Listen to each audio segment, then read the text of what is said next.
আজকের ঘটনাটি পাঠিয়েছে একটি আপু, আমি তার মতো করে বলার চেষ্টা করছি। ঘটনাটি ঘটেছিল তার নিজ ভাইয়ার সাথে। তো যাই হোক, গল্প শুরু করি। সালটা হবে তখন 2013 কিংবা 14। আমার বড় ভাইয়ার বয়স তখন 18 কিংবা 19 বছর। আমাদের ঘরের সামনে একটা মসজিদ আছে, অ্যান্ড মসজিদের সামনেই একটি বড় পুকুর। মসজিদটি অনেক আগের, ভাঙাচোরা ছিল।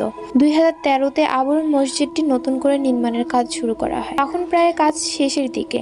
তখন একদিন আমার ভাইয়া মসজিদটির সামনের পুকুরে গোসল করতে যায়। তখন ভাইয়ার ইচ্ছে হলো যে মসজিদটির কাজ কতটুকু হয়েছে মসজিদটি দেখে আসার জন্য মসজিদে যাবে। তারপর ভাইয়া অজু করা ছাড়াই মসজিদে ঢুকে যায়। বলে রাখা ভালো, আমাদের মসজিদটিতে সবাই বলে নাকি 7টা জিন আছে। যখনই ভাইয়া মসজিদের মাঝ বরাবর গেল, হঠাৎ করে ভাইয়াকে কে যেন একটা জোরে থাপ্পড় দেয়। ভাইয়া চারদিকে তাকিয়ে কাউকেই দেখতে পায়নি। সে ভয় পেয়ে বাসায় চলে আসে। বাসায় আসার পর আম্মু দেখে যে